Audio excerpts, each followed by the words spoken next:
अधिवक्तागण हैं वो न्यायालय के सामने अपनी बात रखेंगे। कितना आज का दिन महत्वपूर्ण मानते हैं? देखिए, हमारे लिए तो हर दिन महत्वपूर्ण है, एक ही दिन महत्वपूर्ण नहीं है, सभी दिन महत्वपूर्ण क्या है। लगता है महाराज जी कि आप जेल में आपका इस तरफ से ऐसा है कि अपने लोगों को अपनी बात कहने का दायित्व है। हम लोग अपनी बात कहेंगे, बाकी तो न्यायालय के अपने विवेक पर निर्भर करता है।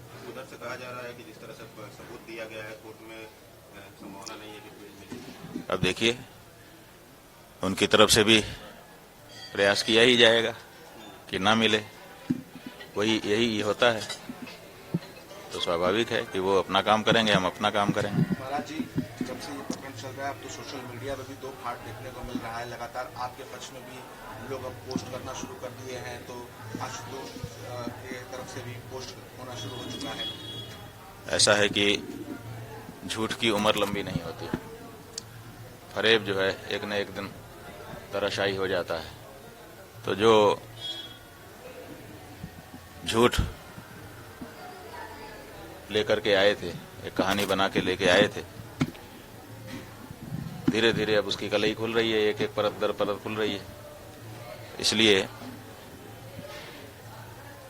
लोग जैसे जैसे इस बात को समझते जाएंगे कि ये बनावटी मामला है, वैसे वैसे लोग स्पष्ट होते जाएंगे। तो क्या आज इस झूठ की कलई कोर्ट में भी खुलेगी? भाई, खुलना ही चाहिए, खुलना ही चाहिए। झूठ तो झूठ ही होता है, कितना दिन चलेगा। विवेकवान न्यायाधीश के सामने स्पष्टता हो जाएगी। तो आपने भी कोई महत्वपूर्ण ऐसा कुछ हो जो अपने कोर्ट में पेश किया, वो मजबूती दिखाई? अब ये तो अधिवक्तागण हैं वहां पर, और जो प्रमाण है वो सब है ही हैं, वो सब वहां रखे जाएंगे। स्वामी जी, अगर पक्ष में आता है, अगर पक्ष में नहीं आता है तो आगे कोर्ट में भी जाने की तैयारी भी है? ये तो नियम ही है कि जहां तक रेमेडी होती है वहां तक व्यक्ति जाता ही है। मेडिकल रिपोर्ट में एनोसोसर की पुष्टि नहीं हो रही है। बात यह है कि मेडिकल रिपोर्ट क्या आती है, उसमें हमारे संलिप्त होने की बात कैसे आ सकती है। आप तो कुछ भी कोई कह देगा मान लेंगे। उन्होंने कह दिया कि मेडिकल रिपोर्ट आ गई और उसमें प्रमाणित हो गया कि इन्होंने कुकर्म किया, ये वक्तव्य हो सकता है। लेकिन आप भी जानते हो, सब जानते हैं कि एक तो इतने दिनों के बाद की गई मेडिकल रिपोर्ट का कोई मायने नहीं, और दूसरे अगर मेडिकल रिपोर्ट की गई होगी, मेडिकल हुआ होगा, मान लो कि उस बच्चे के साथ ऐसा कृत्य कभी हुआ हो, तो वो निकल करके आ सकता है। लेकिन किसने किया, इसके लिए तो अभी बड़ी मशक्कत करनी पड़ेगी, क्योंकि जो बच्चा हमारे पास कभी आया ही नहीं, उसके साथ हमारे नाम को जोड़ पाना ये इतना सरल नहीं है। तो आपको क्या लगता है जो बच्चा आरोप लगा रहा है उसको और उसके परिवार वालों को भी अपनी गिरफ्त में रखा होगा? गिरफ्त में क्या, बाकायदा खतरा भी होगा उस बच्चों को? वो तो उन्हीं के साथ रह रहे हैं। पुलिस ने भी कभी नहीं कहा कि बच्चे को जुवेनाइल बोर्ड में भेजो, बच्चों के माता पिता ने भी नहीं कहा कि हमारे साथ रहे बच्चा। बच्चा उन्हीं के साथ क्यों है? जो अखबार में समाचार आया था हरदोई के कि होटल में बच्चों को रखा गया है, पत्रकार भी बाहर खड़े थे, उनसे भी तो कहाँ मिलने दिया गया। तो जब बच्चे उसी के कब्जे में हैं, क्यों हैं?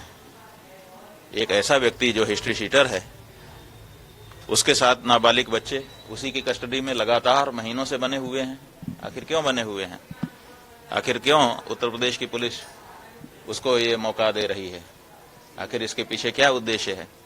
इसी से समझ में आता है कि उत्तर प्रदेश की पुलिस उसको संरक्षण दे रही है और बच्चों को उसके साथ रह करके बयान आदि के लिए तैयार कर रही है। लेकिन केवल बयान से नहीं होता है, इसके लिए व्यवस्था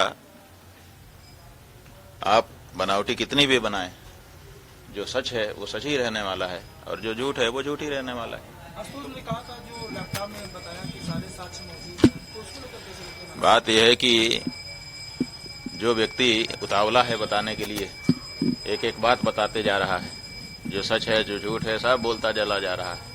उसके पास लैपटॉप में कोई चीज हो और उसके बाद वो लैपटॉप को केवल बंद रखेगा, एक कहावत अपने पुराने लोगों ने कही है, बुजुर्गों ने, कि बंधी मुट्ठी लाख की और खुल गई तो खाक की। वो लैपटॉप जब तक बंद है तभी तक आप लोग उस पर कयासबाजी करके महत्व दे सकते हैं। जिस दिन वो लैपटॉप खुला पता चलेगा कि इसमें कुछ है ही नहीं। महाराज जी, नार्को टेस्ट की भी मांग कर सकते हैं आप, क्योंकि जिस बात यह है कि नार्को टेस्ट जो है अगर वो सच को जानने के लिए जरूरी है तो बिल्कुल होना चाहिए।